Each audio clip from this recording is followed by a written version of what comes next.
Good morning, everyone, and welcome back for day 2 of Drone Enable 2, ICAO's second UAS Industry Symposium. Yesterday, we were privileged to hear opening remarks from the ICAO Secretary General, as well as the Chief Engineer of the Civil Aviation Administration of China. We then received an update from the ICAO Secretariat on all the work that has taken place on the RPAS and UAS files since Drone Enable 1. In our first session, speakers explored why UTM is separate but interoperable with ATM, and discussed the urgent need to set a common vision, language, reference points, and a system for data exchange between UTM and the ATM world, which we know have different cultures, characteristics, and even approaches to achieving safety. In our second session, we heard about the UTM-ATM transition from a traditional perspective, or from the industry establishment, which is itself proposing some truly cutting-edge solutions they believe are ready to incrementally deploy. Next, we heard from a so-called non-traditional perspective, with emphases on situational awareness. Some talked about decentralization, and of course, interoperability. To close out day 1, we heard about the new ICAO Global Aviation Trust Framework, providing a possible solution for integration of unmanned aircraft into non-segregated airspace and enabling the provision of a digital identity capability with the potential for such information to be globally transferable. We are really hoping that some of you are ready to work with us on this project.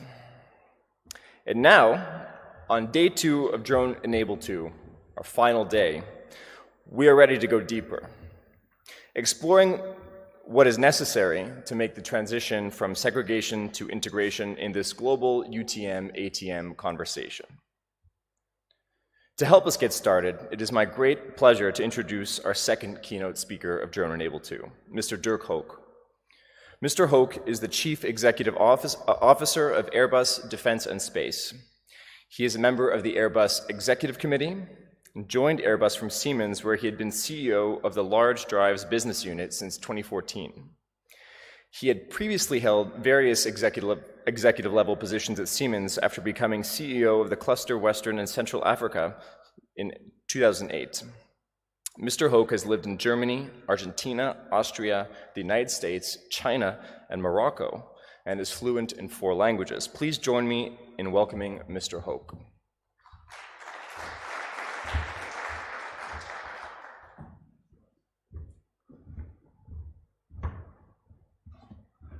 Yeah, it's my pleasure to be here. I see it's still a bit early for many people, but I'm glad that I have the chance to open today's second day of the Drone Enable.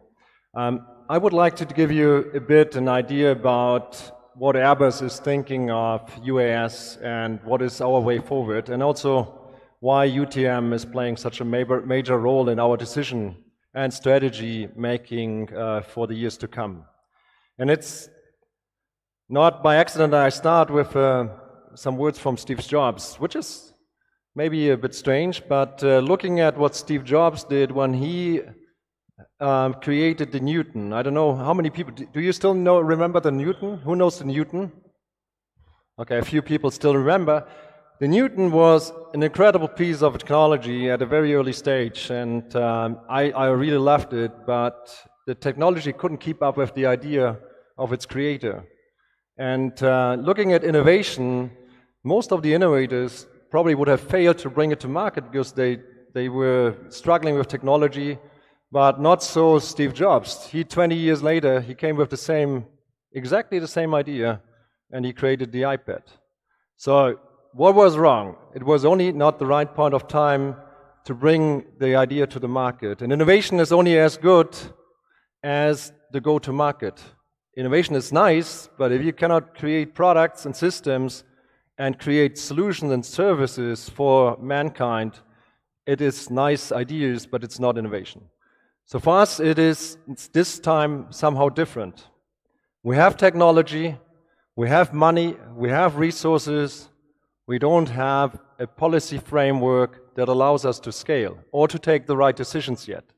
So for us it is important, what is the way forward for the regulation? How do the UTM system of the future look like, and do they enable us to create business? Can we scale? Can we monetize? Is it worthwhile to put our shareholders' money into UAS systems? And I think we started with a lot of ideas, so the ideas are there. The go-to-market is still missing, and I give you an idea where we stand with our ideas. The first one is, first of all, we believe it's a series of solutions. And we started with remote sensing, using drones in order to capture satellite pictures and videos in order to provide additional service. And some of you might have seen us presenting last year at the UAVS for the first time our Airbus Aerial. These are services where we provide new vertical service based on satellite and drone data in order to enable our customers to do their business better. And this was the video that I've shown last year in May in Dallas. It is right now only a year later, but we have been able really to scale that business. The platform is up and running. We have all different kind of data sources going into our Airbus Aerial platform.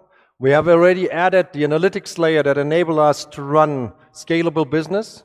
And we have tested it with different verticals, as for example, insurance business, power utility, railways. It has been very useful during the hurricane season last year. We supported, first of all, the first responders, but then also we sold the data to insurances. Why insurances?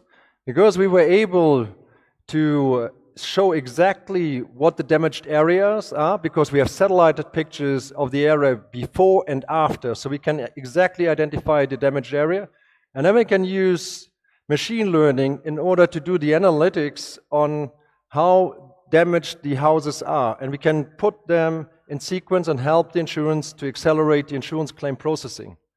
That might look a bit simple, but if you lost your house and you have to wait 1.5 years for an insurance claim process, you're happy if this is automated and you see that process claim is advancing much faster than in the past.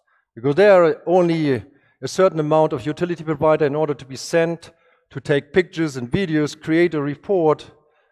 But with machine learning and the combination of satellite and drone data, you can process that in a much, much faster way. This has been very positive received in the market, and now we are doing the analytics on which other verticals to add. Of course, agriculture, deforestation, many other topics that can be added. So we use that as our first step into the drone business. Today it's still simple. We use service providers that are certified pilots. They have a drone, they take the jobs, they provide the data, and we provide a complete integrated solution to our customers. But most of these certified pilots still use toy drones. And tomorrow we have to define what is really the regulatory framework in order to run safely these kind of operations all over the world, not only in rural areas, but also in urbanized areas. The second part we look in after remote sensing is the last mile cargo delivery. Everyone says it's a no-brainer and we have to do something, and I can only say I don't have time to go shopping. And I'm a big Amazon client.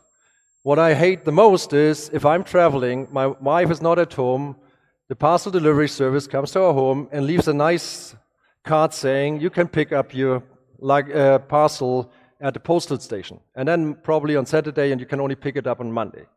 Of course, I would love to have the package delivered to where I am, just in front of me, wherever I am, in a dynamic way. This is very far away from where we stand right now, and when I was last year talking to officials, I got a bit scared by the answers I got. I said, first of all, we don't believe there will be thousands of drones in the cities. And said, okay, that is slightly different than what we expect. Secondly is, we believe that we certify the pilots and they have to fly within line of sight. And that was even more scary because with that you stop all the go-to-market approach. There's no scalable business and there's no monetization model behind it. So we need something more. And this is only 1 year ago. So we want to invest in that, and we do already testing.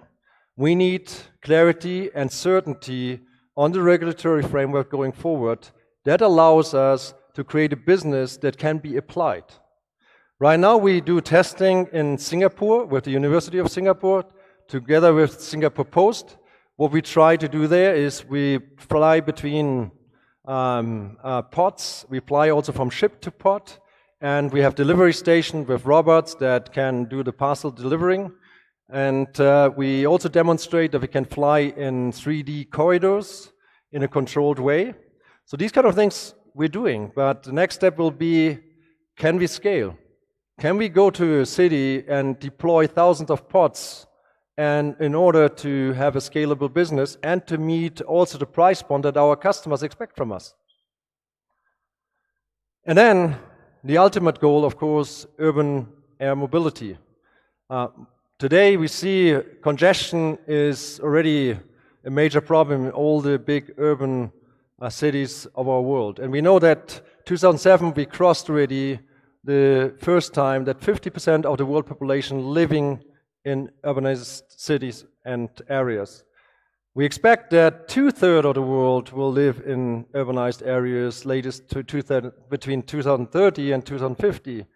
So looking at that, we need solutions because it's a big damage to the GDP today already by being stuck in a traffic. And I lived 3.5 years in Beijing, and during the peak times you could walk faster than the cars. And probably it's still today the case. But we need solutions. And it's not that UAM will solve all that, but it's the combination of the different modalities that will make the trick. And we're investing into these kind of technologies. We started in the Silicon Valley with our Vahana, which is a vertical takeoff and lift and landing. And it's a tilting rotor, so in order to have horizontal propulsion. It's being tested, it's flying. But when will we see these kind of air taxis flying really in cities, having not only one testing, but having hundreds or thousands of these over our heads, providing transportation services? We have another approach, which is European fostered, which is City Airbus. City Airbus is a drone based on a helicopter design, which will be in the first stage being still with a pilot, plus additional 4 passengers. The propulsion system is working, the technology is working, so we still expect that we can have the first test flight by the end of the year. What we do is, because it's so slow in knowing where we can fly this vehicle, we will have the first discussions mostly concentrating on cities that are very helicopter friendly, that already allow today, let's say, more flights of helicopters over the cities than others. Concentrate on these cities. But I would like to have a more, let's say, bold discussion on where are the countries where we can deploy that kind of system. Of course, with clear technology regulation, with clear UTM in place, and the only thing that we need is that someone tells us which regulatory framework we have to follow. What is expected from a company like Airbus in order to scale their business?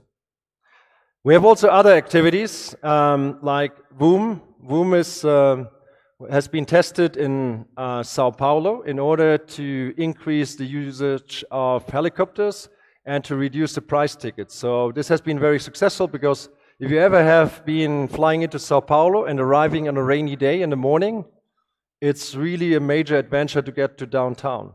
So a lot of people have appreciate the services to use a helicopter in order to go to the downtown area.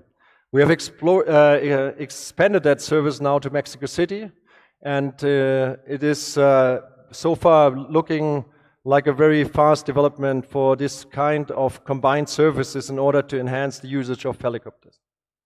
We have another project ongoing in a cooperation with Audi. You have maybe seen it. It has been announced last year already, and it has been continued this year. It's called Pop-Up.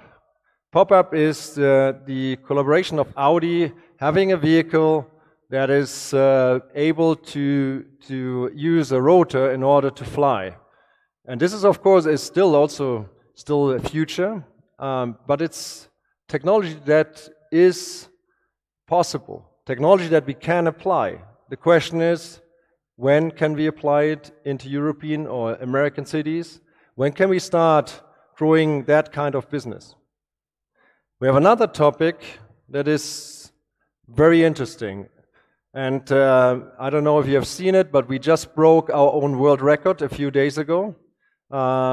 We flew almost 26 days in the stratosphere between 58,000 and 74,000 feet with this solar drone. It's our second generation, and unfortunately we couldn't announce the world record during the Farnborough Air Show because we could only start late because of some sandstorms in the US.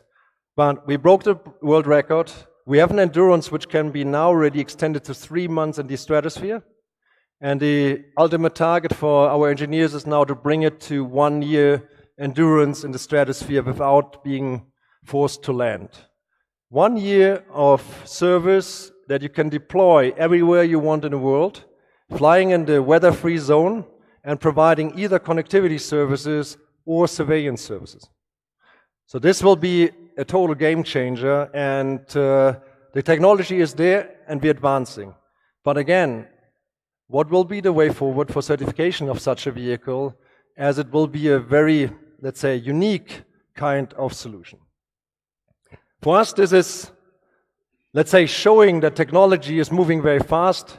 We have the engineers. Our engineers are totally thrilled to be engaged in these kind of projects, but we also have to explain our shareholders why we don't put our money into the production ramp-up of our commercial aircrafts and do these kind of things. So what we need to know next is, what is the policy framework that enables us to bring these kind of products to market in a certainty where we know that we can deploy in the next 5-10 years thousands of these vehicles, and that we can grow the business, that we can scale it, that we can bring back shareholder money. If this is not possible, if we cannot agree on the framework that enables us to do this, we will have a lot of nice demonstrators. We will force a lot of innovators to go to countries where you have the lowest barriers. This will, of course, show nice demonstration, but I think for us it's important that the great certification bodies, the big certification bodies, get their act together, agree on the way forward, and that we define the standards, even if they are high standards, very high burdens, high barriers, that enable us to understand what we need to do in order to bring these kind of products to the market. Thank you very much. I hope that these days at least give us an environment where we can discuss how to take the next step forward, how we can bring ATM and UTM together, how we can define, not only in 10, 15 years, maybe in 2, 3, 4, 5 years, a regulatory framework that enables us to have these kind of visions be in reality, and that we hopefully deploy it in a very safe way that, of course, we don't put people in danger, and that we can also, on the other hand side, scale our business. Thank you very much for your attention.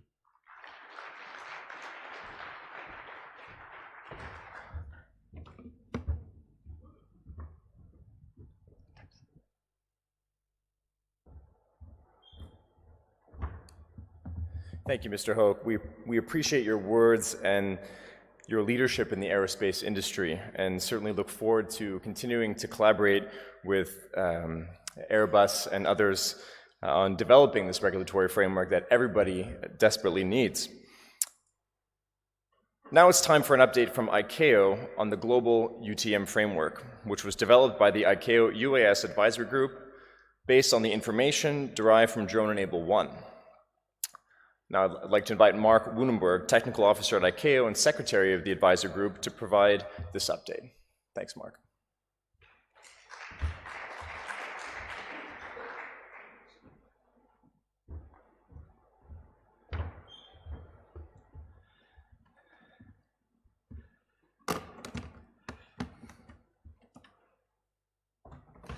Morning, everyone. Thanks, Phil, for the introduction. I think this is an ideal follow-on to our keynote address, talking about when are the regulations, what's the regulatory framework going to be to enable these activities in the near future. We've had some of these discussions over the past few days, both in RPAS and yesterday in Drone Enable, and I think this is a follow-on to some of those discussions. One note at the beginning, obviously this is an overview of the document, so all the details that are in the document obviously can't be addressed all in a short presentation, but know that the document is significantly more detailed than what we're providing here today.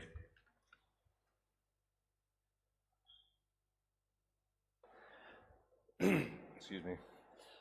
So as was discussed a few times, at the 39th Assembly, ICAO was given a new mandate to address various UAS issues. One of the things that came out of there was obviously how to address the upcoming UTM issue and concerns. Drone Enable 1 was really the start of that last year in Montreal. As we discussed yesterday a bit, there was an RFI issued for that. We had 70 plus submissions for that, and we obviously had the presentations at Drone Enable. The advisory group took all that information and started developing a regulatory, or I should say a framework document from that information. The framework approach was used, as we've talked about in the past few days. There's concerns if this went into two reasons. One, if we go from a SARP perspective, the traditional method of creating standards and recommended practices in ICAO, we'll say, is less than speedy. Takes some time to get through the processes to get developed, things like that. The other challenge, of course, is, as was discussed, many of the UAS that are going to be using UTM can't meet the basic foundational tenets of the current regulatory frameworks. So it's hard to create SARPs for something that can't meet the SARPs. So there was a thought of how do we enable states to go forward with the UTM activities, and as such the framework approach was adopted so that we could at least provide guidance to the state saying, if you want to create a set of regulations, here's the kind of foundational things you need to look at. The advisory group itself was retasked from creating the original toolkit that was provided that's provided today on the ICAO website, and was retasked to start working on the UTM issues.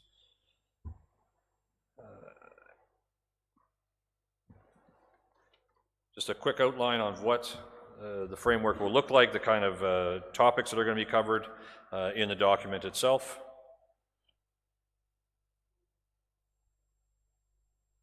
So, quick overview. First, as we just talked about, it provides states with a framework for core capabilities for a typical UTM system.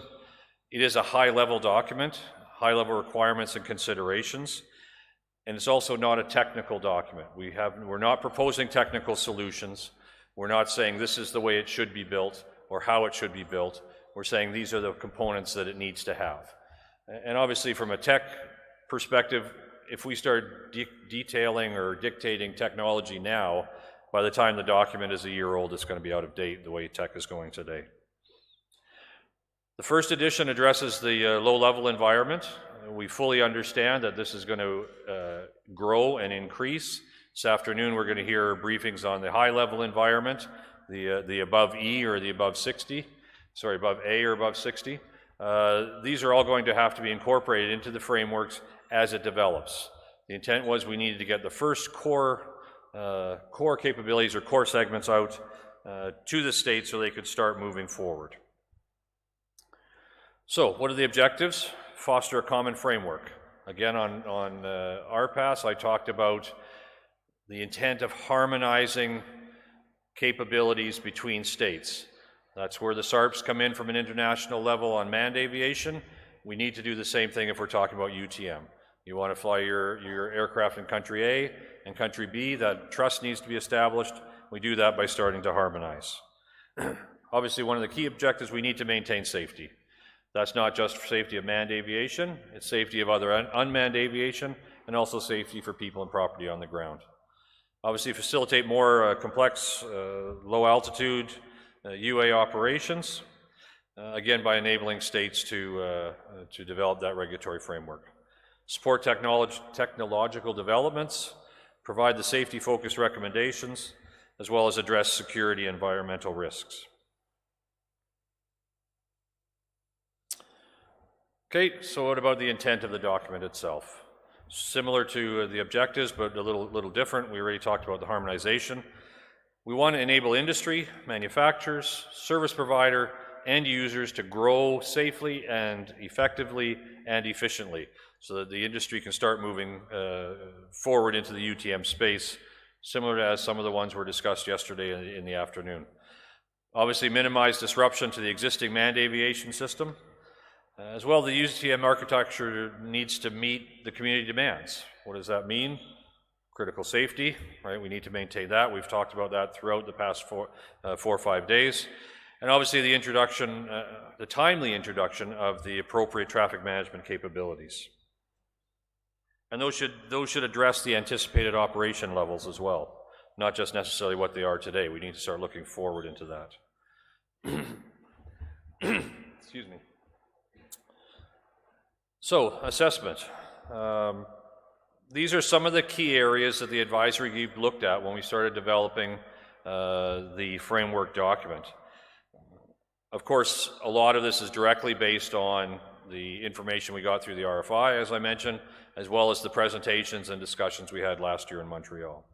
So we looked at the system overall effectiveness, we looked at safety and efficiency of the system, obviously the registration, communication, geofencing, those were all covered in detail last year's Drone Enable, and those 3 specifically are annexes to the initial framework, because those were those core tenets that were looked at. We went into more detail, and those are going to be specific annexes to that framework.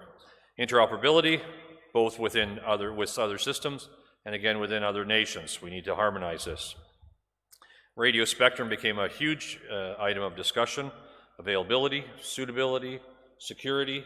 There's numerous states wrestling right now with how they can start using or allocating protected spectrum for these activities to operate.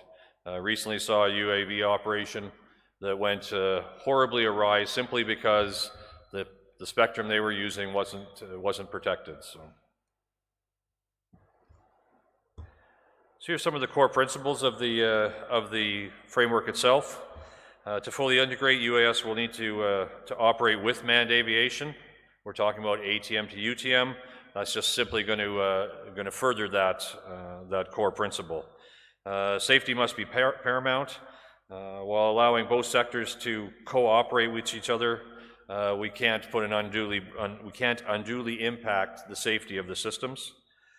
Privacy, security, reliability, and environmental issues were all looked at, and there's issues addressing that within the document.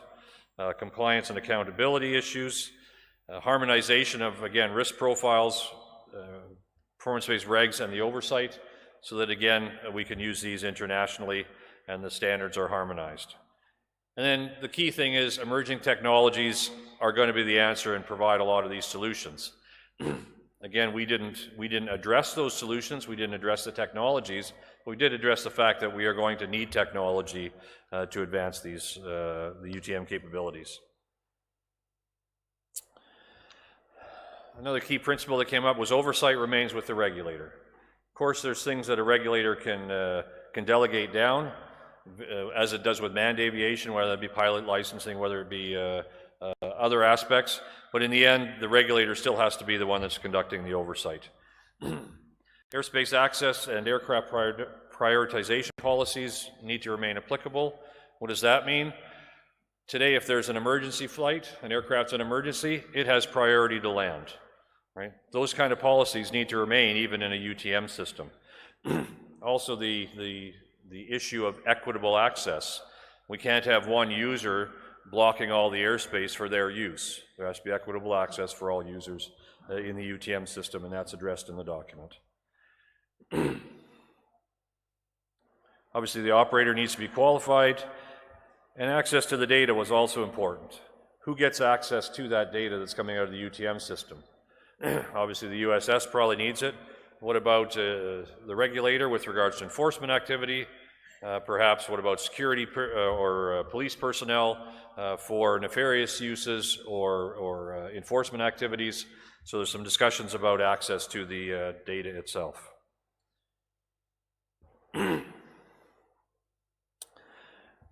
We also looked at some of the issues that are going to be required to approve a UTM system from the regulator's perspective. Obviously, the type of UAs that are going to be flying in the UTM system, their performance, their navigation capabilities, certifications, things like that. Existing airspace structure, is it adequate? Is it compatible to a UTM system? Those will have to be looked at.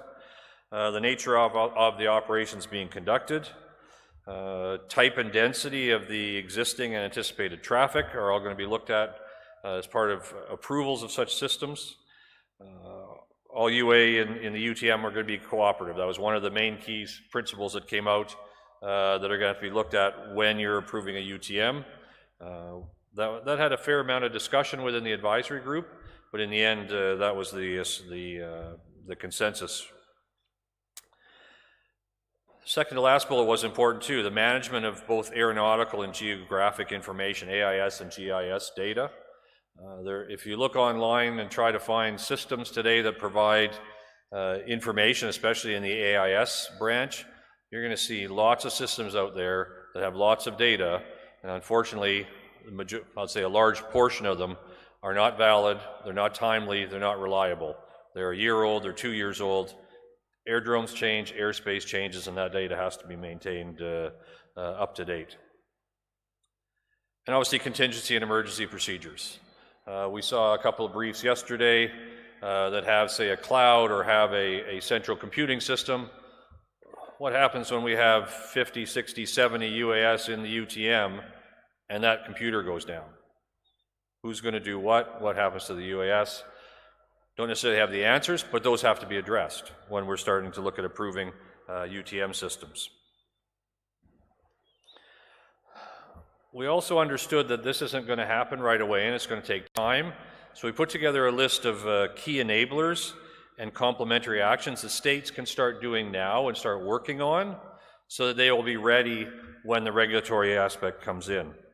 Obviously, creating a set of performance-based, risk-based regulations, developing a set of appropriate standards to support those regulations. Optimizing the national airspace authorities goes back to have to optimize the airspace and have to optimize the spectrum usage. Okay. Assurance standards, specifically data type assurance standards for cyber, software levels, etc.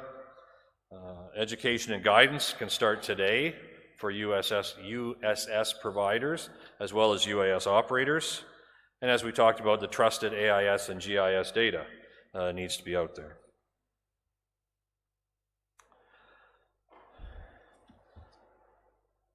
So then part of the, I think we've heard it a couple of times, what is UTM? And a lot of people have summed it up, it's a set of services that provides basic capabilities to manage these type of airspaces. So when we went through the document, we created a list of what we thought were those essential key services. Activity reporting, whether that be on demand, periodically, or event drawn, needs to be a service. Aeronautical information, that flow of aeronautical data, again, whether it be AIS or whether it be a NOTAM that happens to be put up because of an emergency or a natural disaster, that information has to be published. Airspace authorizations, I think that's a self-explanatory. Mapping services, whether it be terrain or obstacle type data. Registration, again, I think is self-explanatory. Restriction management, perhaps there's something that's either it could be, again, a TFR or an airspace restriction, or perhaps it's an aircraft issue. Perhaps there's been a trend that a particular type of UA is having a particular type of failure in several types of UTM systems, whether around the country or around the world. Perhaps this is a service that pushes data out to say, oh, any owner of this type of UAS, you need to do this kind of check or make sure this is working before you launch. Again, flight planning, I think, is self-explanatory. Separations services, and that goes all the way from the strategic all the way down to the tactical level. And then tracking and location services. Again, where's the real-time location of that UA? Again, goes back to the USS provider, could go to ATM or could go to enforcement, whether that be the National Aviation Authority or others that do enforcement. We also did recognize that there are still significant gaps, issues, and challenges with the issue of UTM. And some of these, again, are addressed in the framework. The current airspace classification scheme, A through G, is that sufficient? Do we need to start looking at, is there another type of airspace we need to create, and perhaps change the standard model that we've seen on several slides throughout the last 4 days? We've already talked about the applicability of ICAO Annex 2. How is that going to be addressed? How does that need to be addressed? Perhaps that's an issue that may be addressed during Drone Enable 3. Development of UTA system procedures, normal procedures, emergency procedures, contingency procedures. We've talked about some of those already. I think Mike brought up a good one a couple of days ago with regards to common, reliable altitude navigation and temporal references. What altitude are we going to use? Is it AGL? Is it MSL? Data standards, spectrum availability and supportability. Again, we talked about the protected. Another issue that came up is if you're operating in a Class E airspace and now we put UTM services into that airspace, is it still an E? Or does it need to change to a D or vice versa? Or there's a G and we put services in, does it now become an E? Right? So those are still some issues of, we talked about the type of airspaces, the current categorization of airspace. Well, how about changing of airspace? Right? Class G is where no services are provided. If we're providing a UTM, well, now services are being provided in that airspace. Does it need to change? And then, of course, policies to address the means of compliance and system approval. We talked about some of those policies earlier. So, a summary of what the framework has. Again, it provides high-level guidance. We didn't get too much in the weeds. The reason for that is the further we found getting into the weeds, the more prescriptive it got. And the last thing we wanted with this framework was it to be overly prescriptive. It does not endorse any specific design or technological solutions. Understand it is a living document. This is version 1, and by Drone Enable 10, I'm sure we'll be having version 8 or 9 out on the street. This will be a progressive document moving forward. Okay. UTM concepts, capabilities, standards, still under development. To an extent, UTM is still in its infancy. It needs to progress. Hopefully this framework will assist with that. And the last line on there is to support what's going on here. The industry engagement is critical. Right? The information we got to do framework number 1 came from industry, came from stakeholders, came from academia, okay? And we need to continue that. So as final words, where is the framework? I'm sure you're all going, well, when are we going to see it? Right now it's going through the internal processes at ICAO for approval, and once that's done, our intent is to release that document with the hope of that being done before the end of this year. So with that, thank you for your time.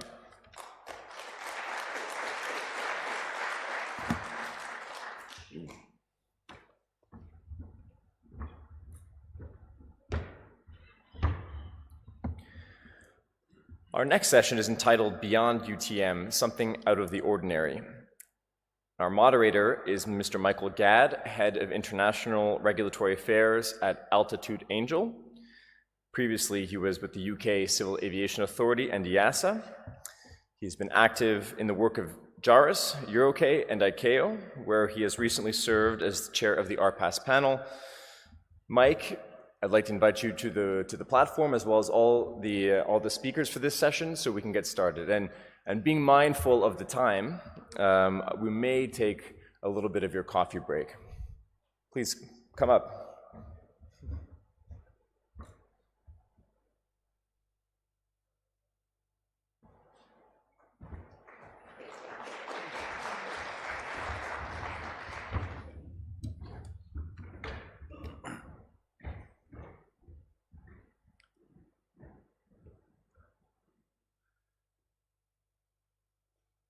Good morning, ladies and gentlemen. And once again, I thank ICAO and our hosts here in Chengdu for the opportunity to host this session for you. First, I would just like maybe to take a few words to outline the session that we are about to have. And what I think is interesting is, from what we've just heard from Airbus, and I suspect we will hear from the presentations later also, that the services that we have just had outlined to us were perhaps something 1 year ago we thought were way in the future. I think after the presentation we saw earlier, it's not so far away. That is a reality that we can now all believe in. And that's a measure of how far I think we have come in a very short space of time. Also, I'll just recap in the last 4 days or so. We've heard about the state of the art in both RPAS and drones. Their use and we have learned in the year since the last conference from ICAO, the industry has evolved and has worked on solutions that we now call UTM. These provide critical safety information that is available to everyone. And they support operators in their implementation and use of a wide range of capabilities. We've also seen that they are being integrated with the manned world. We have seen how some of the services are already being built into and supporting ATM and air traffic controls within their normal day-to-day processes. We have seen that the technology is starting to allow us to find solutions for the tracking of these machines in real time. And we've also seen that these solutions are addressing the demands for real-time dynamic changes to the airspace. Something that is necessary to address what some people refer to as the geolocation or no-fly zones. So I perhaps should also thank Benoit from Gutmer and Marcus from Frequentis for both mentioning Altitude Angel and the tools that we have, given I could not do that. So, from last year where we were talking about registration, identification, tracking and geofencing, I think we have seen this week that they are now reality in 1 year. It demonstrates the commitment and how far we have come with this industry. And I also think it shows that pace of change is not only fast, it continues to accelerate. So, for this next session, we have 4 unique presentations that may be considered not to be directly related to unmanned traffic management and the discussions we have had, but they are relevant in that they should, I hope, will identify some of the wider areas that are required to advance this industry that we now have. So, I would like to introduce our first presenter. This is Mr. Trent Fulcher, who is the Head of Strategy at Airways New Zealand. He's an innovation professional who specializes in helping companies and countries to survive and thrive in an ever-changing and disruptive world. With this, Trent, you have the floor.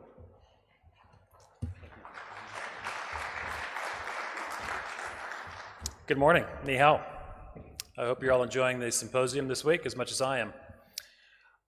What I want to do today is, in the short time I've got, is just give you some perspectives on what we're doing in New Zealand around the UTM space. And we've been working in this space for probably about 4 years now, even before it was called UTM.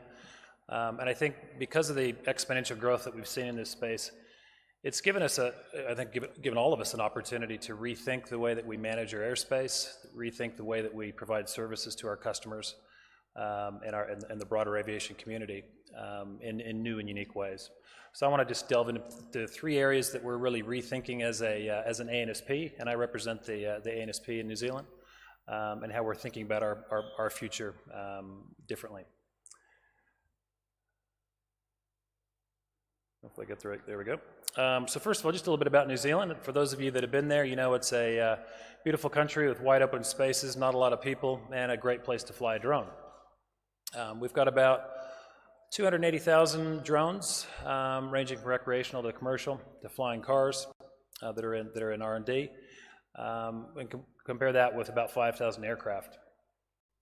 We've also got a really proactive and pragmatic regulatory environment. And essentially, the drones are regulated under two rule parts. Rule part 101 is probably similar to your countries, where it's mainly focused on recreational drones and commercial, basic commercial drones, visual line of sight ops, daytime 4Ks of an aerodrome, etc. And then we've got a risk-based approach for more complex use cases. We call it part 102, and that effectively covers everything from nighttime ops to higher altitude to even flying taxis, or having humans and drones. And the 102 rule part has been really flexible, really useful in progressing a lot of R&D efforts in New Zealand. In addition to recreational use, New Zealand's also a great place to test new technology and test new use cases.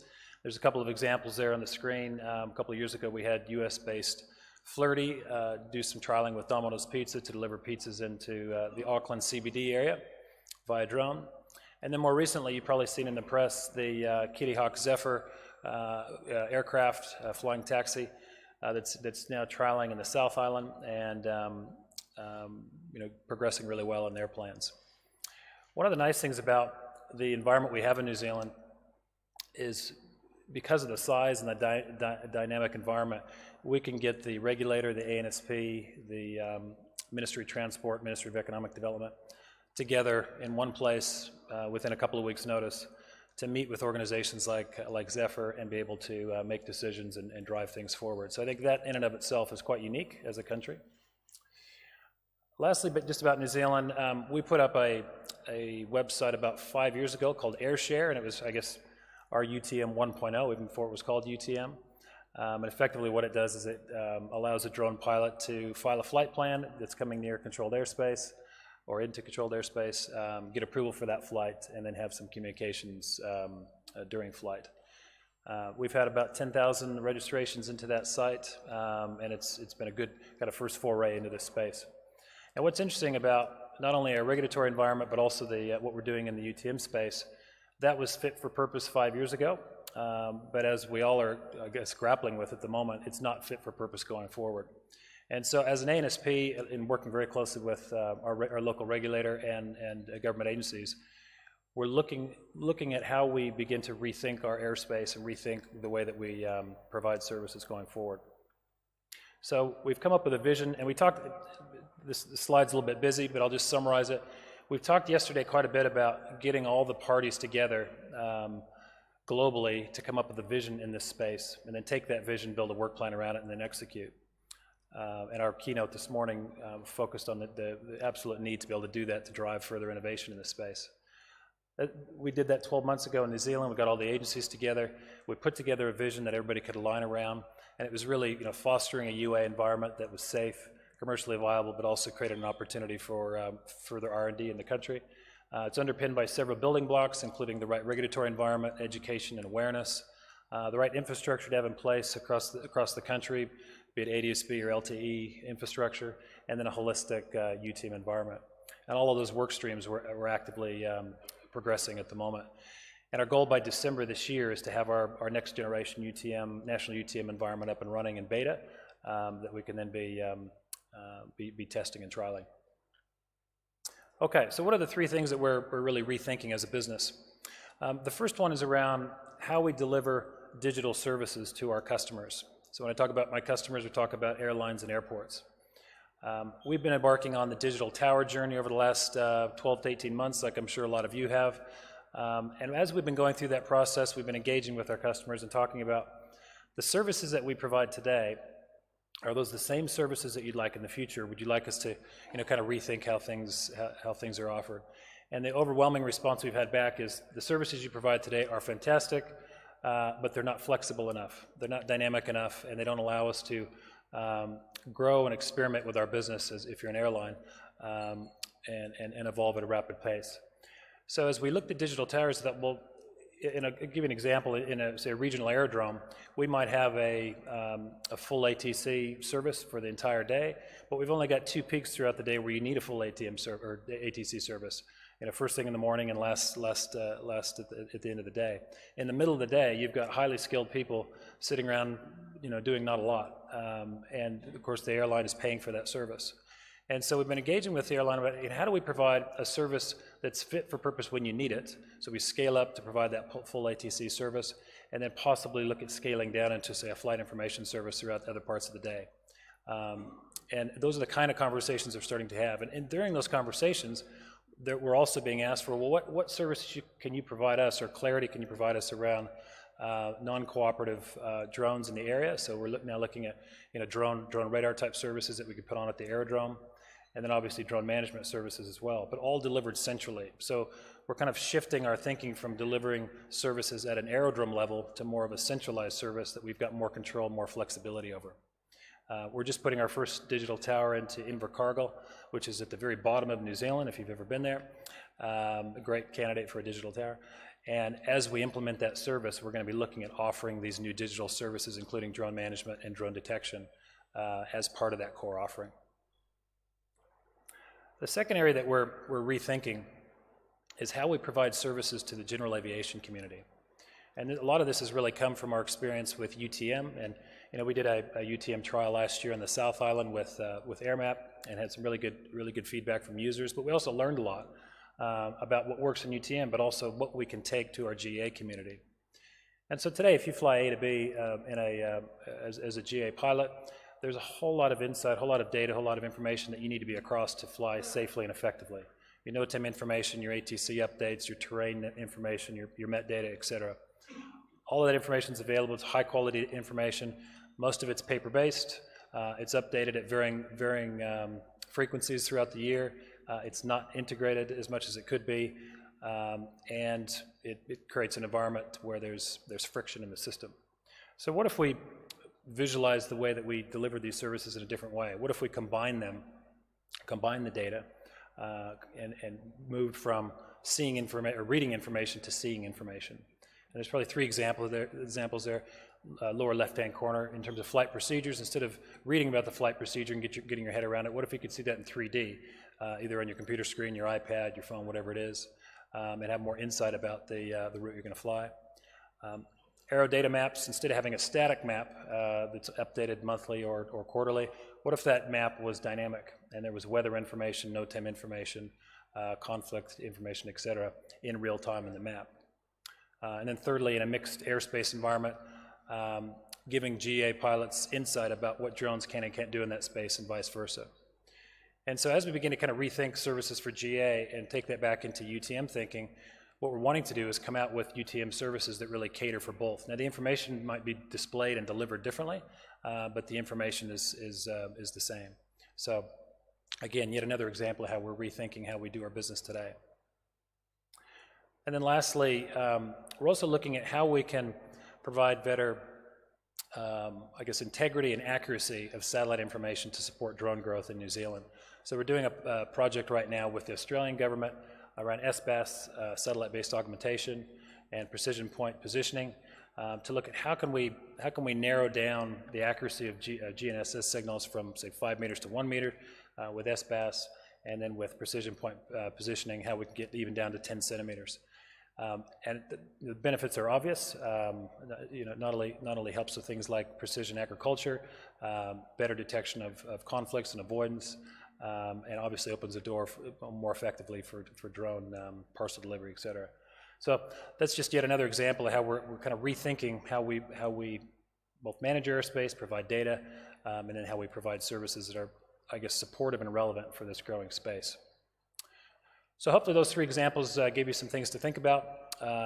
We're in the process, as I said at the beginning, of kind of reinventing our business to be much more focused around a UTM-driven business. And my personal view is UTM will eventually, if it doesn't take over ATM, it's going to eclipse ATM in terms of the activities and the I guess, work required to manage the airspace effectively and safely. So, thank you very much.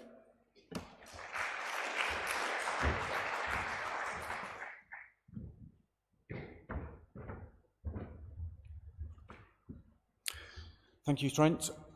May I just remind that if you have any questions, we will try to keep some time for 1 or 2 questions at the end if you wish to submit them through the app. And for our next presentation, I would like to welcome to the stand Michael Baum, who's a permanent editorial board member at the Aviators Code Initiative. Michael is a founder of the Code Initiative and has published a number of manuals of manned aviation safety initiatives. He is an attorney and an ATP-rated pilot and a widely published IT security executive. And Michael, the floor is yours.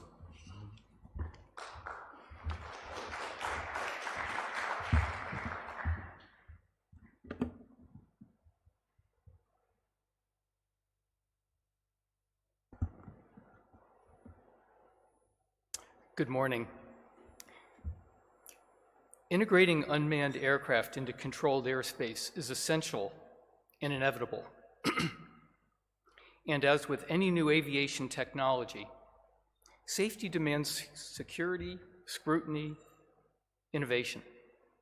This presentation considers one method to improve manned aircraft pilot awareness of small UAS by displaying in the cockpit certain active UTM airspace, such as Lance-enabled airspace that you heard about earlier this week. It responds to a pilot's obligation to be familiar with all available information concerning the flight and to maintain vigilance. Although this presentation considers the United States and its airspace, the core issues, lessons learned, and potential solutions could benefit other states and diverse implementations.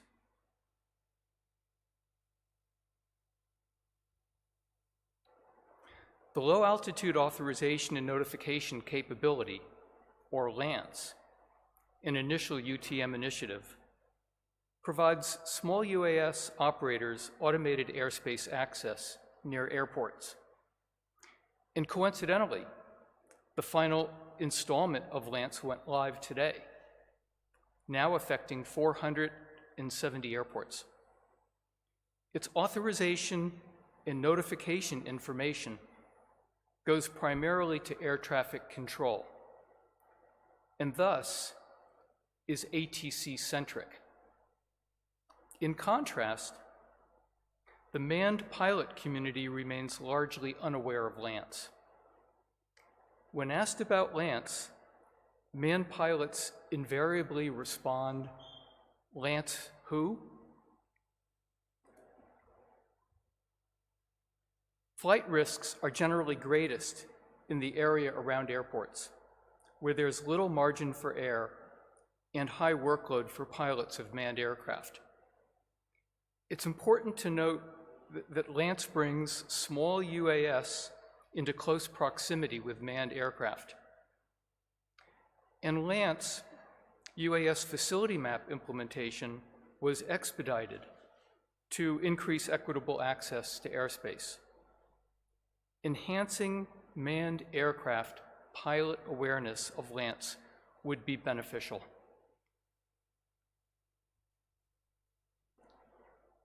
LANC maps specify areas and altitudes where small UAS may fly. A review of selected UAS facility maps suggests that LANC-enabled airspace can be complex, demands continuing scrutiny, coordination, and updating, and may harbor an unacceptable number of potentially unsafe conditions. The next 3 slides suggest that manned aircraft pilots cannot rely solely on the purported safety of LANC and see and avoid actions of small UAS pilots. My experience suggests these challenges exist in other Lance-enabled airspace too. Example 1. Helicopters were regularly cleared for an LPV approach to the Stanford University Hospital's helipad near Palo Alto, California, penetrating a 400-foot Lance segment. Their pilots were totally unaware of Lance-enabled airspace. This problem was corrected a few weeks ago by lowering the maximum authorized altitude following my intervention in responsive ATC action. Example 2. On Dulles International Airport's RNAV runway 12 approach, its 400-foot AGL maximum descent altitude abuts a 400-foot Lance segment inside the final approach fix. I've observed a similar condition at Centennial Airport near Denver, Colorado. Example 3. The popular helicopter and fixed-wing South Shore route along Long Island South Shore is situated below the JFK International Airport's 500-foot Bravo shelf and within the many 400-foot AGL Lance segments along the same route. There was Dulles.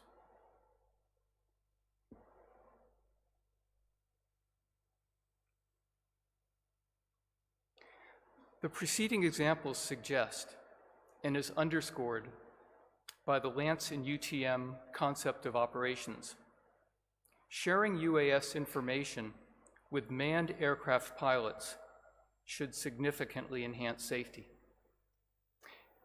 Indeed, as mentioned earlier, manned pilots have an obligation to become familiar with all available information concerning the flight. Nonetheless, they currently lack the data to do so.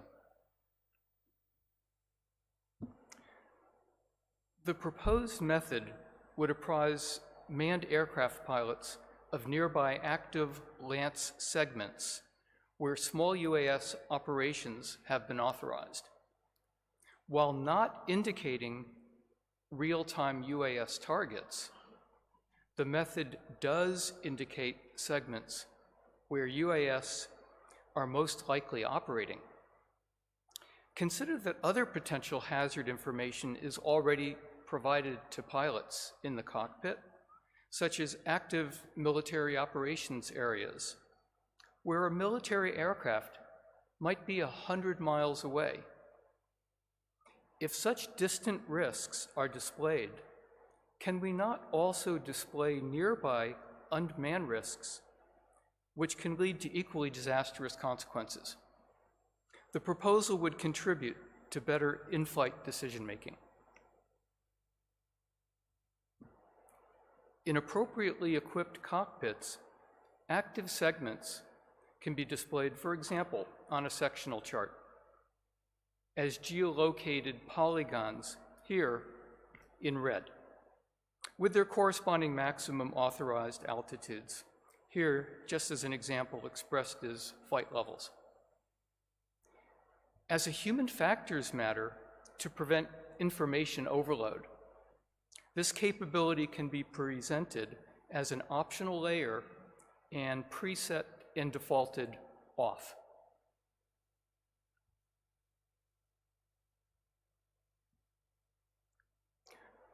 Unlike a surveillance or detect and avoid capability, the infrastructure and equipment for the proposed method are already substantially in place. Among the possible mechanisms to get Lance data in the cockpit is Flight Information Service Broadcast, or FISB, that leverages ADS-BN, or use of an electronic flight bag with a real-time data link connection. These are existing tools that deserve consideration. Nevertheless, implementation may require technical standards, software updates, and government industry coordination and funding.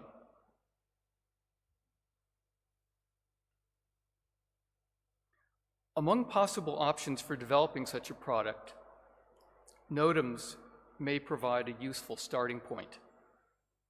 And RTCA's FISB standard for NOTAMs provides text with graphical overlay and appears to support the necessary shapefile and other requirements.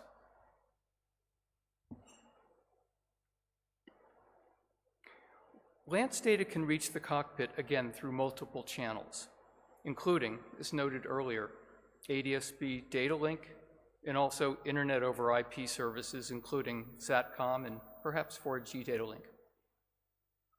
And also, during pre-flight, there may be benefit in using a terrestrial internet connection to enhance manned pilot flight planning.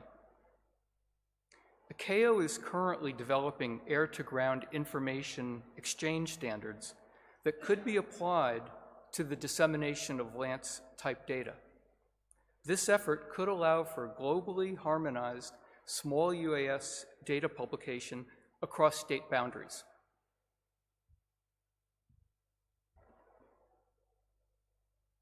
As states move forward with developing UTM, educating the traditional aviation community is critical to safety. Each of the listed documents here can perhaps contribute to UTM awareness. Also, our publication, Flight Safety in the Drone Age, responded to a lack of safety guidance for manned aircraft pilots operating near UAS, and we're updating it to address Lance. Let's make the Lance who reaction an historical footnote. A working paper further describing this proposal will soon be posted on this website, and also currently available, as you had heard the document mentioned earlier this week, the UAS Pilot's Code. Thank you for your attention.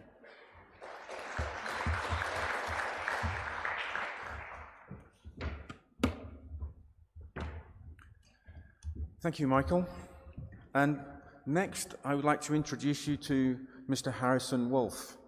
Harrison is the project lead for drones and tomorrow's airspace at the World Economic Forum. He is a leader in the field of unmanned aircraft systems, safety risk management, and also the author of the first safety textbook in the field of unmanned aerial robotics. He has a global expertise in safety, security, regulatory, and economic implications of autonomous and aerial systems, where he currently leads the World Economic Forum's Drones and Tomorrow's Airspace initiative. Harrison, the floor is yours.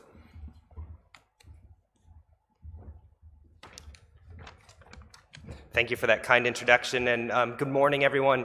Before I begin, I wanted to say that this personally is a highlight of my career. I started at the University of Southern California's Aviation Safety and Security program, essentially starting a safety management systems for remotely piloted aircraft course. And largely, the focus of that was trying to bring the bottom up to where aviation exists on the manned side. And ICAO has been the stalwart leader in safety management systems since its inception. So coming here and talking to you about our vision from the World Economic Forum on how drones and remotely piloted aircraft will continue to evolve is certainly, I think, important and in the right venue. And I think that ICAO is responding to an important need internationally. I'd also like to thank the panel for letting me join them in giving this vision.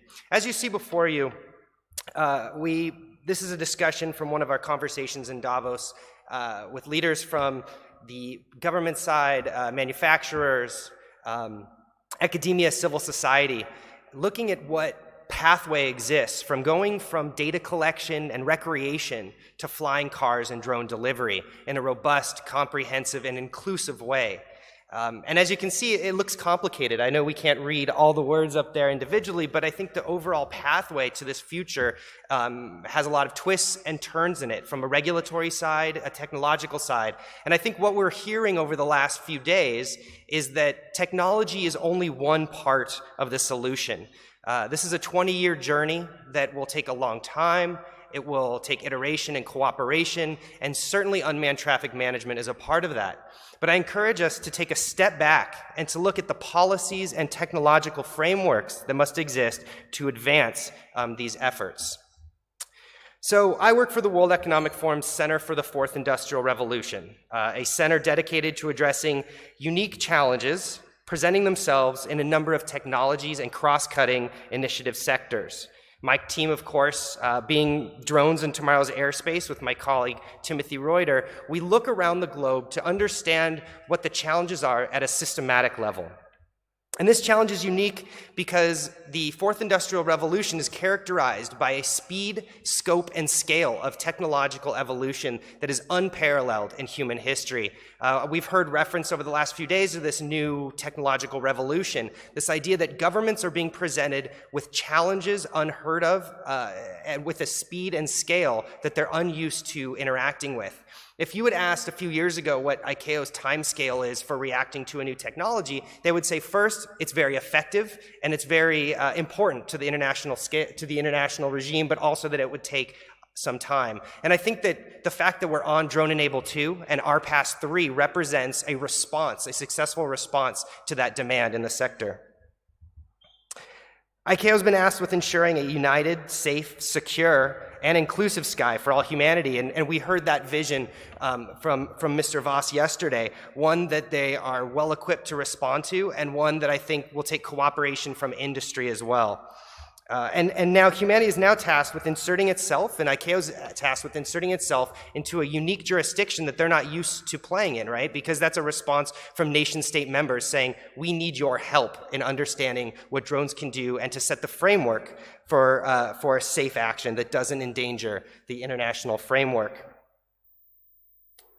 So our methodology for approaching these unique challenges is one that I think resonates with this audience today. We believe in multi-stakeholder efforts that are driven by public-private partnership to help address systematic and not symptomatic challenges, and to pilot solutions that are scalable, replicable, and important to the international technology governance frameworks. What we're seeing up on this slide is where we focus our efforts: drone delivery, data capture, eVTOL, personal transport, aerial imagery, and ultimately what we're talking about here today, the digital and physical infrastructures that enable all of this. As you begin to talk about electrical vertical takeoff and landing, you also have to talk about vertiports or drone ports and what those may look like. What's the most efficient and effective manner to invest our resources? It's probably parallel to the issues surrounding autonomous vehicles, where you say, if we want to build a new airport, do we also include parking lots? Well, we've seen that those changes have been dramatic. And if we don't include parking lots, what does that imply for security? Is it passive security or is it digital biometric security? Truly, this is a revolutionary question that has downstream effects that requires a new component of understanding from the governance sector. And what we've really seen over the last 2 days is a tension, I think, of trying to fit a round peg into a square hole. Remotely piloted aircraft are somewhat different than drones that we're talking about today, and that their operational environment and organizational belonging and licensure and certification modalities are very akin to manned aviation, right? We understand what that system may look like. But as we look to drones, to smaller aircraft, to the types of flights and concept of operations that will exist moving forward, as we move towards fully autonomous, beyond visual line of sight operations, ones that are controlled potentially by predictive analytics and machine learning algorithms, we have to consider the systematic issues and understand if our frameworks that exist for manned aviation should be replicated for small unmanned aircraft.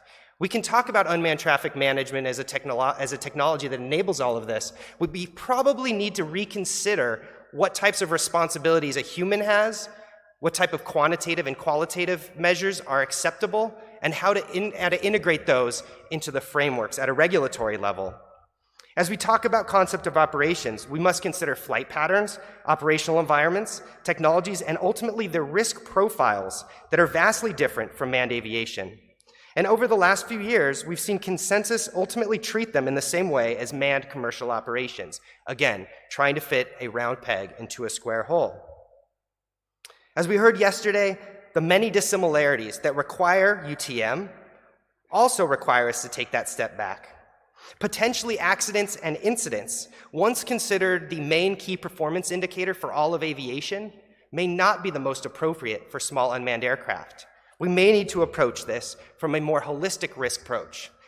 And let me take a pause here and make you a little uncomfortable. How many regulators do we have in the room? Raise your hand. Okay. If someone were to approach you and say, I need to get an authorization for an operation that will potentially kill 5 people within the next year, your response would probably be negative, right? How many of you would automatically authorize that operation? No hands. What if I said in that same operation and allowed you to consider that this will guarantee the saving of 3,000 lives within the next year and may potentially risk, at that same level, 5 lives? Would you be more open to that operation? Would you consider that? Would you have the mechanisms to consider that operation approval? I posit that that's the kind of question that you need to be able to answer for yourselves as you look to authorize these missions, because ostensibly a holistic risk approach, which I just described, would allow you to weigh 3,000 versus 5. And it's uncomfortable, isn't it? It's very uncomfortable, but that's what you're being tasked with, and that's what our pilot projects are looking to answer. From a systematic approach, I'm showing you up here my concerns for moving this ball forward. Open source software, best practices, the efforts out of ASTM in the United States, and ASTM International, or ISO here today, SAE, RTCA, JARIS, they're all working to create standards and best practices to enable government operation to oversee new types of unmanned system integration. And at the World Economic Forum, we're looking to best practice standards, government regulators, industry, civil society, and academia to help develop pilot projects to test all of this. And we've already come a long way. We're here today comparing notes, sharing lessons, and understanding what the development of UTM is looking like. And I'm very optimistic. I've already seen the maturity of UTM since this summer, where we held a Drone Innovators Network launch in Switzerland. Benoit helped host that event, and we got to see firsthand the first demonstration of a national scale UTM with a drone delivery, analytics, all in the same place at EPFL. We've come a long way, and largely because of the ongoing projects taking place all over the world, beginning to provide actual data from real commercial operations. We only have to look to places where the need for drones is the greatest, and we see where the regulatory framework can actually consider a holistic approach to risk. In Rwanda, we worked with the Civil Aviation Authority, the President's Office, and multiple ministries to understand the unique challenges facing the scaling of their successful drone pilot project with Zipline. Over a span of 4 months, we worked together to co-curate a new policy, a new national scale policy that was cohesive and allowed for any type of operation to be considered by the government in a holistic approach that balanced the risk to society with the risk of the operation, not just focusing on aviation safety, but considerate of aviation safety. And today, I think I would leave you with this. Ultimately, we cannot be afraid to ask the big questions, to reconsider this approach, to understand if small unmanned aircraft should fit into a categorization, or we can actually take a step back and understand that we can define risk in a more quantitative way. The data can be generated through pilot projects so that we can better understand and form our approach, one that doesn't rely on qualitative analytics, that doesn't require the regulator to make a choice, that doesn't consider risk to society overall, and to be considerate of the idea that if we always do what we've always done, we'll always get what we've always got. Thank you very much. I look forward to your questions.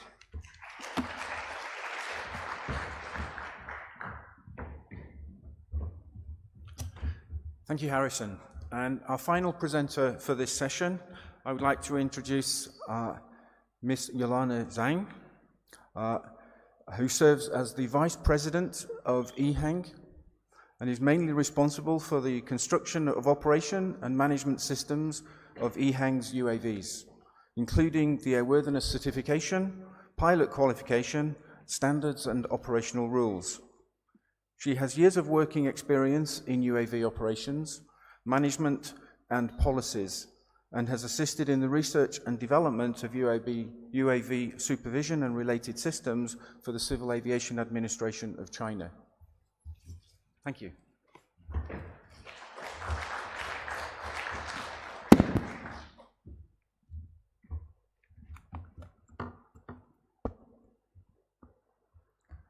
大家上午好，我是张岩，来自一航，很高兴这个。It's my great pleasure to attend this symposium.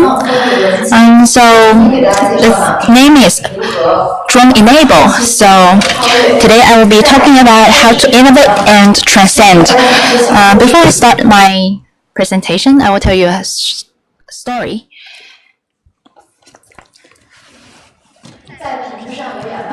On the slide, you will see two pictures. These are the covers of a magazine. This magazine comes from America. It's called Popular Mechanics. It has a history of over 100 years. And in the field of mechanical technology, it's a very influential magazine. I'd like to draw your attention to the picture on the left first. The cover of this magazine is actually the July version of 1957. On the upper right corner, the price is just 35 cents. What's the cover about? Actually, in 1957, we can imagine automobiles and airplanes were already there. And for the people in America, they cannot use airplanes every day. So they invited a painter to paint this cover. This is a fake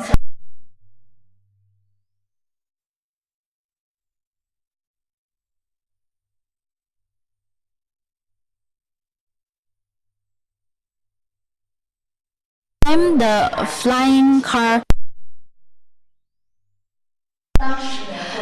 And then if we take a look at the picture on the right, that's in 1967. That's 10 years after the 1957 version. And then in 2016, when we released our product in Las Vegas, this magazine found us and had an exclusive interview with us and understood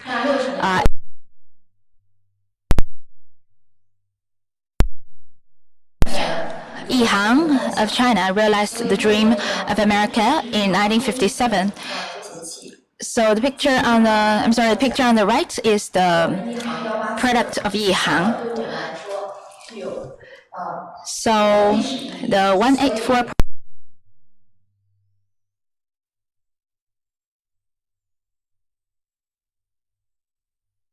daring to realize the dreams. Now, just some basic facts about Yihang. We are founded in 1914 in Guangzhou. We're a very young company, but we are growing very fast. We're committed to the next. 大家有可能会问我什么叫下一代。放一个小视频，可以直观的感受看一下我们一航目前为止在做的是什么。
感谢大家的收看，有没有觉得很激动？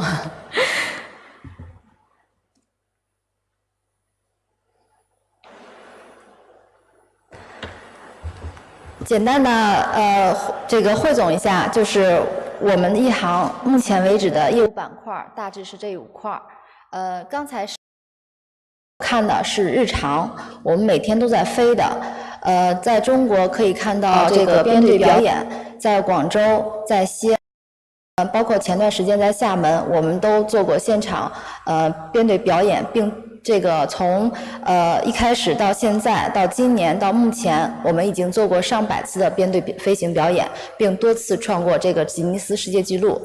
包括我们的这个载人这个航空器，我们在这个广州有我们的测飞基地，每天只要不受天气影响，这个在保证安全的前提下，我们每天也都在测飞。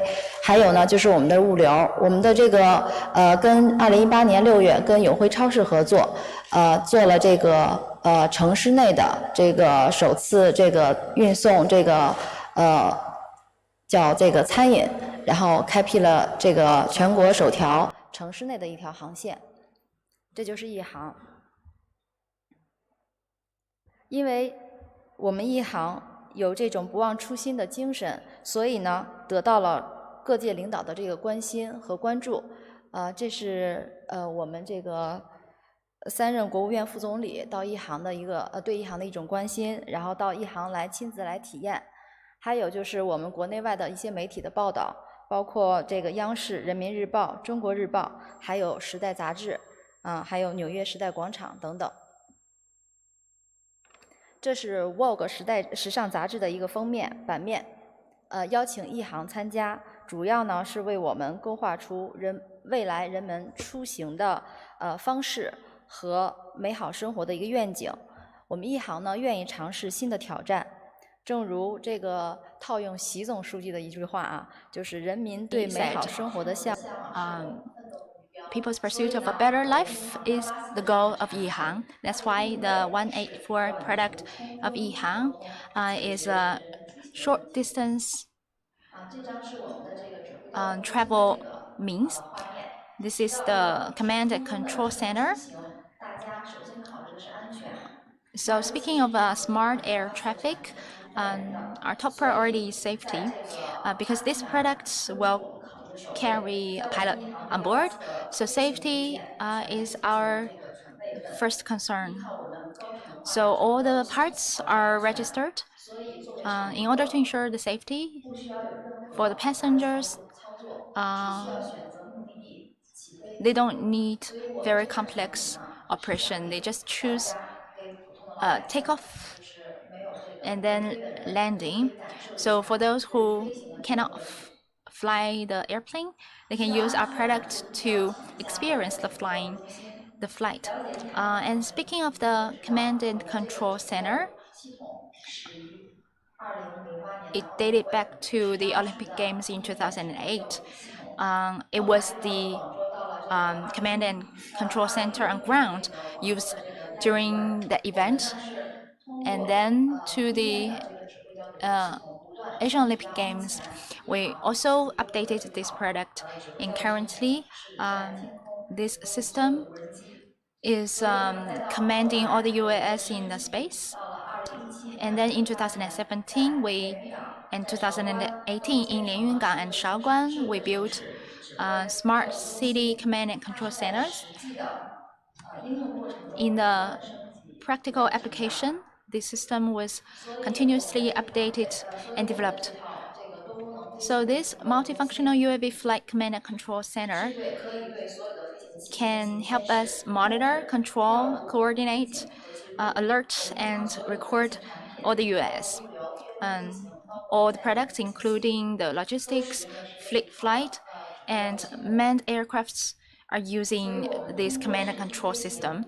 With our flight experience, we have tremendous flight data. With this data, we analyze and research to enhance the safety of our system. For the application scenario of 184 product, it starts from point A to point B in the city. It has vertical landing and taking off, point to point, linear, safe flight. It can solve the inconvenience in complex terrain and space. So currently, with our tests and experiments, the technologies are relatively sophisticated, and we are also applying the technology in airworthiness, logistics standards, opening of airspace, and restrictions of flight. We have many cases. Due to the time constraints, I'll just briefly introduce our strategic partnership with the manufactured organ transport helicopter system. We want to transport the organ to the patient as fast as possible. In addition to that, we are also doing blood sample or blood delivery. We have joined the first aid system of the city to do experiments and tests. And then we are also cooperating with Huawei company in KPN and in KPN for the Europe first manned flight of Yihang AAV, and also the project in Dubai. For the future development of UAS, it will be the integration of different applications of different industries. Yihang is also exploring the way to handle the emergence of new technologies. Currently, we use our fleet performance and logistics to explore, for example, flight planning, route planning, and avoidance technology. These are the problems that we encounter in the practical application. We are also exploring the solutions. So in the daily application, we will face different problems and challenges. For the emergence of new technologies, we don't have SARPs and regulations and rules to support it. For example, for the airspace application, the airworthiness of UAS, the flight restrictions, as well as the uncoordinated rules between different states and different governments. These are the problems that we face. The state will regulate, the company needs to operate. How can we safely go through this process? I believe that just like every one of you, we are greatly concerned with these development trends, but we have the same goal. That's why we are here in Chengdu to discuss these issues. Flight sees no boundary. So in the future application, it will not be limited to just one region. It will be all over the world. So, ladies and gentlemen, dear colleagues, we need to emphasize the importance of rules. Innovation means breakthroughs. How can we encourage everyone to standardize the industry while we're innovating? Requires the support of huge amounts of data. How to judge a product or a company, it doesn't depend on theory, it depends on practice. This will be more persuasive. So the innovation of Yihang has many difficulties, but we will not give up on that. Currently, we're applying to the CAAC for the test spots. We're actively involved in this area. We are also cooperating with regions and states on specific projects, for example, in Saudi Arabia, US, Germany, New Zealand, Azerbaijan, Belgium, France, and so on. We will use our action to support and prove our goal. I believe with our concerted efforts, the development of the industry will be better and better. Yihang is also ready and willing to contribute our due parts and to innovate and to continue to surprise you. We hope that you can give us your utmost support, and welcome to Yihang. Thank you very much.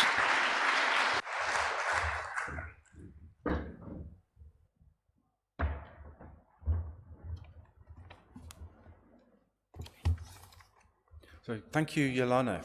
And maybe if I beg just 1 or 2 minutes to ask one question that I will pose to the 4 members of the panel, and ask them maybe just a short response. The question is, we've spoken and we have seen a lot in these last few days regarding regulatory frameworks and about the technology that can bring these wonderful visions to life. But how do you see we can address the need to the broader communities? So for example, the general aviation community and the general public, that these are things that they should equally be excited about, but should not fear. Your thoughts, please. Maybe just one response from each of you quickly. Yeah, from my perspective, the way we've approached this in New Zealand, we've taken a market validation approach, as you typically do in a lean environment, where we engage face to face, lots of focus groups, lots of discussion about needs and expectations, and we'll do that with GA, we'll do that with the regulator, we'll do that with councils, with other approvers, and then we'll test things, we'll stand things up and test things and learn together. And I think that's the process that we've done with our UTM journey thus far. And what's been great about that is, we've learned a great deal. Learned a great deal than we probably would have otherwise. But also we've built trust with the broader community, because we've genuinely engaged and then gone back and shown them proof points of how we've listened and taken their ideas on board and then played them back. So I think there is an element of that, as opposed to coming in with, hey, we've got the answers, we're the ANSP or we're the regulator, we've got this. So it is that kind of empathetic humility to go out and engage, listen, and then play back, which is critical. And there's no reason why that can't be done on a global scale as well.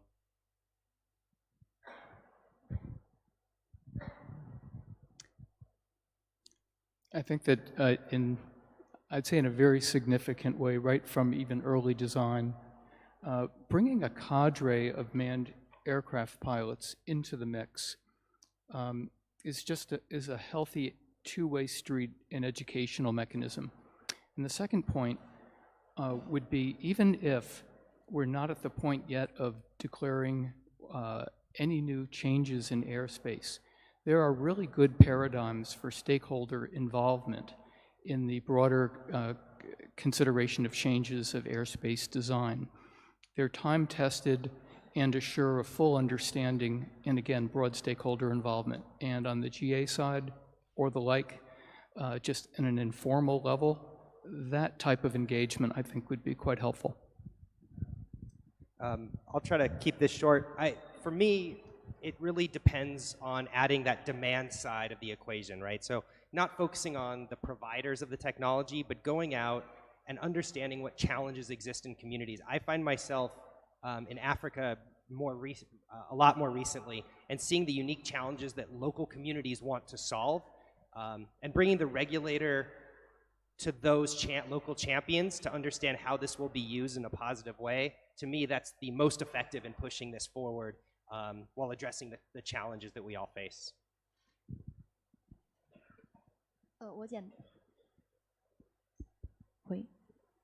我简单的来说一下吧，就是在中国来说，像在一航，我们的这个目前为止都是以实际出发，有需求了，然后再去进行积极的探索。但是在这里，我要感谢中国民航的这个各位领导们对一航的这个关心、帮助和支持，因为在我们算是在整个行业内比较有突破性的一家企业，在 which had make breakthroughs in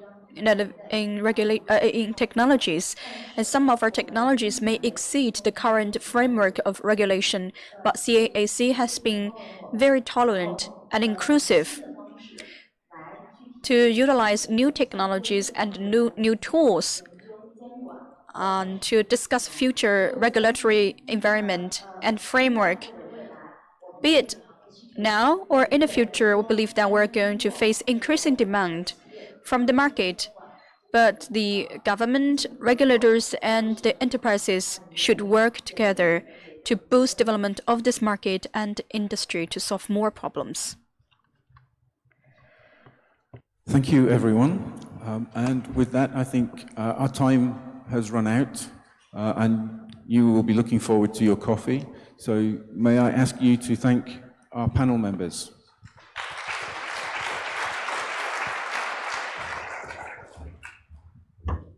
Thanks, everyone. It is time for what will be an express coffee break. We will still try to get back here pretty close to 11 o'clock, and we'd ask the speakers for the next session to come to the front so we can get ready for the next session. Thank you.